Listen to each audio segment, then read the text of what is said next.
we've talked about a lot of crazy news on this channel for years, and things that are bad and things that seem bad on the surface. This week is like spiraling. It feels like the closest we've been to real downturn. It's really bad, and there doesn't seem to be an off-ramp, and the effects compound. I don't want to be hyperbolic, but I legitimately think it's really bad. I think it's way closer to all at once than slowly, if I could say it like in an Atrioc meme. I think it's way closer. The things we're seeing in private credit here, I don't have a presentation for this. I want to work on one, but I can explain it on a simple level. In 07 and 08, all the bad lending was primarily done by banking institutions. All the bad lending to subprime mortgages, okay? The banks took all your deposit money and they lent it out in extremely risky investments. In general, that's the idea, okay? The risky investments started to fail. People couldn't pay back their mortgages. Everyone had made bets on that, shattered the global financial system. In response to this, in response to 07, 08, the government stepped in and said, hey, we're gonna make new rules on the banks. You cannot have this level of risky leverage. You can't take on these crazy bets. You need to have a certain amount of safe tier 1 capital on your books before you make these crazy loans. And so now the banks are relatively, I wouldn't say actually, I talked about this in the limited say, but relatively safe now. New rules. Wow. The problem is these new rules only applied to banks. And so all the people that still wanted risky loans like this just went to other lenders. And that created this new opportunity for big private equity firms to start what's called private credit, which basically just means lending, but you're not a bank. Private means not public, can't see the books, you can't see what's going on. And credit means lending. So it's like Blackstone, it's like Blue Owl, it's like, it's all these companies. Primarily they were lending to other private equity firms, to mid-sized businesses. There were some auto loans, whatever. So they lend out all this money. And because it's no longer in a bank and it's not even public anymore, there's two things that are missing. Number one is there's no oversight. Zero oversight. On a bank, like on a big bank, like a JP Morgan Chase or something, you can look up, you can see what they own, you can get the status of their holdings. You have a lot of insight. And every day, JP Morgan Chase is a publicly traded company. So if like things are looking kind of bad, their stock will go down. Things are looking good, the stock will go up. You have an understanding of what's going on. Private credit, all of this is hidden. You don't know what they have. You don't know if their loans are good or bad. You don't know if they're in the right direction or the wrong direction. It's all hidden. So there's no oversight. And there's also no rules. It's all hidden. The number two is they get to set their own mark to market. They get to mark their own assets or whatever they want, which very simply, it's like if you gave me $100,000, you guys all pitched in, you gave me $100,000. And I'm like, I'm gonna start the Atrioc Card Investment Fund, and you're gonna make some big returns on this, okay? So you guys all give me 100,000. Do it right now. Do it right now. Give me enough subs so we can do this. Everyone just pitch in 100 grand, and then I start the investment fund, and we're gonna make. We're all gonna get rich. I'm gonna make you guys money. You're gonna give you a return. So I take that 100 grand and I buy a Charizard. I buy a brand new first edition Charizard or whatever, whatever card's worth 100 grand. And then for the first year or the first few months or whatever, the price of that card is going up. And I keep reporting to you, hey, you're making money, buddy. The fund is going up in value. Things are looking good. The card's worth 150K now. You've all earned your little piece. We're all making money. Then let's say the card goes way down in value. Let's say nobody cares about Pokemon anymore. Something happens. For whatever reason, it's declined. Now the Charizard's worth, 5,000 bucks. It's way, way, way down. Okay, here's the problem. I don't have to tell you that. I get to mark my fund at whatever I want. So I'm still telling you, if you ask, like it sounds crazy when it's one Charizard and you can look up the prices, but imagine if it was like thousands of cards and you keep checking, you're like, hey, the Pokemon market seems down. How's our portfolio doing? And I'm like, it's good. It's good. You're still good. And then you're like, it's 150K still? We're like, oh, we're up. And I'm like, yeah, 150K. It is good. We are chilling. Like we are more diversified. Like you might see a Charizard down or two, but we've got a whole mix of cards. It's really good. We picked the right ones. We're good. That is how private credit works. They just don't have to mark to market. They don't have to tell you what it's actually worth. And then the only time that becomes a problem, because it's all numbers on a paper, right? It's just you checking your account and going, yup, it's up. things look good. It only matters when you want to take the money out. And that is what we're having right now. That's what we're having right now. People are trying to take their money out. These private credit firms, they're what's called semi-liquid. So they've got a little contingent in the contract where it's like, hey, you can take your money out whatever you want, no problem. But we only allow 5% of our total holdings to be taken out, every 6 months or whatever. And that's for everybody. So if one person takes out a bunch of money, nobody else can. And so everyone knew this going in. A lot of these rich folks that signed up for private credit, they knew it going in. They didn't expect it to be a problem, but they knew it going in. But they thought, like, times are good. I'll always be able to get my money out. Like, I'll always be able to withdraw because I'll just withdraw and no one else will be withdrawing and I'll get my whatever. Like, I'm a small part of the pie. My holdings are less than 5%. But the problem is, what's happening right now is everybody's running for the door at the same time. And so everyone's trying to withdraw their money and the 5% gets used up instantly. And so now they're throwing up what's called gates.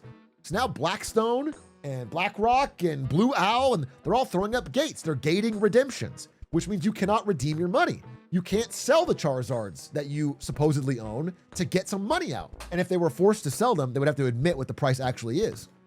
So imagine like you're not invested in private credit, but imagine like you show up to your bank and there's a big padlock on the door and they don't let you redeem. Is that going to make you more or less scared?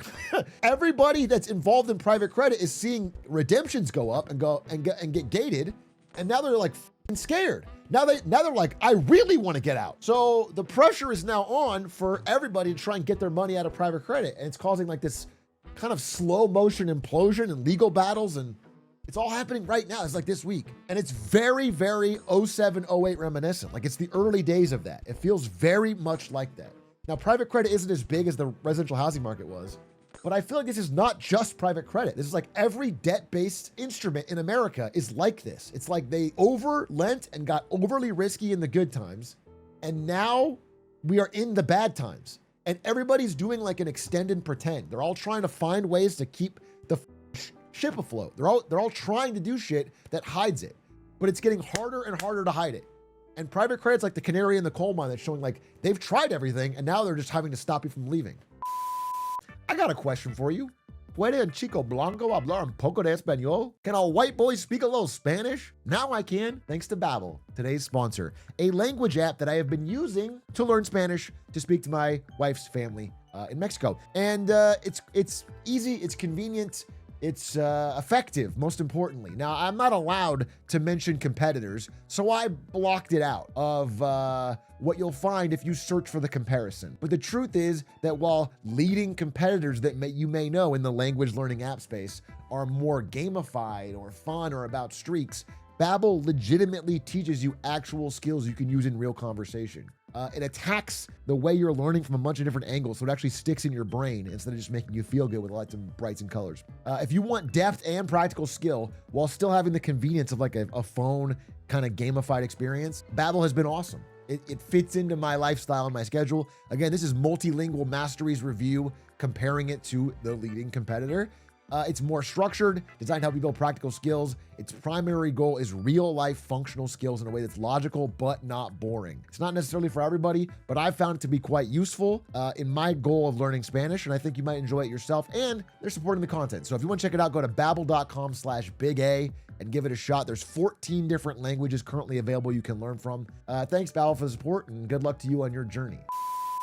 And then, not to do a patriarch here, but exactly 6 months ago, I made a video called I Need to Warn You. I need to warn you right here. This one. 6 months ago, they said, hey, we're going to make it so people with their 401k can have access to these formerly private things. Instead of just investing in public stocks, they can now get access to these private firms, okay? I said, this is a top signal. When they start looking for dumb retail money to unload on, that is a sign that shares stress under the surface. They're trying to make you the exit liquidity. So I hope when you saw this video that you checked your 401k like I gave instructions how to do and made sure that you weren't sneakily putting 8% or whatever into the private equity fund. And the only reason this isn't getting talked about more is the war in Iran. Literally, there's a quote. I was reading the FT the other day. They had a quote from a Goldman Sachs executive. His private markets clients are glad about the Iran war distraction.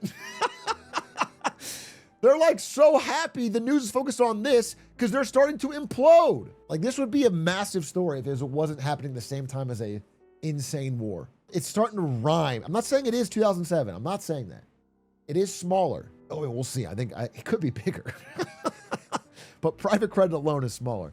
But I think private credit and commercial real estate, they're the leading failures of bad loans. And I think there's bad loans at every level. There's bad loans at consumer, in auto, in home loans, in credit cards, in buy now, pay later, in everything, in small businesses. I think there's so many I think there's bad loans in every aspect of American economy right now. Very stupid question, but doesn't the idea of stocks mean there has to be a loser every time? How does the general population come out winning in that case? Or more like, is there no way that more people will win than lose? Like if everyone entry points are just higher and higher and as intro. No, listen, theoretically, the stock market should track the health of the overall economy, and the overall economy can grow over time. So theoretically, it could be a pie that just grows bigger and everybody gets a larger slice. That's very totally possible. But when the number gets bigger faster than reality gets bigger, you end up with this big divergent gap. And that gap is like an air pocket of chaos. And then once something pops it, they correct. Isn't it always zero sum? No, it's not. I think that's what leads to people that are like degrowthers.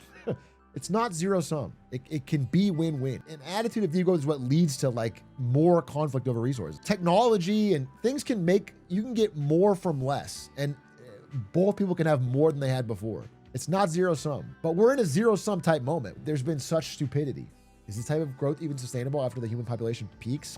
It depends on what technology does, right? I mean, I'm not excited for this future, but theoretically, like robots and AI and productive capacity go insane. You don't need 1 million more people to have the same level of growth you used to do. Possible. I'm not saying this is a good or bad thing. I'm just saying that's a theory. Clearly, there are countries with small populations that are doing more than countries with big populations. Like what matters is the systems and productivity of how people are used, not necessarily the raw number. It's not so much that you need a gazillion more people. It's that our systems are built around having lots of young people to support few old people. It's not about the number of people, it's about the number of people at each age. And the problem is all these societies in China, in Japan, in Europe, in America have aging populations. We got a lot of old people and we have relatively few young people.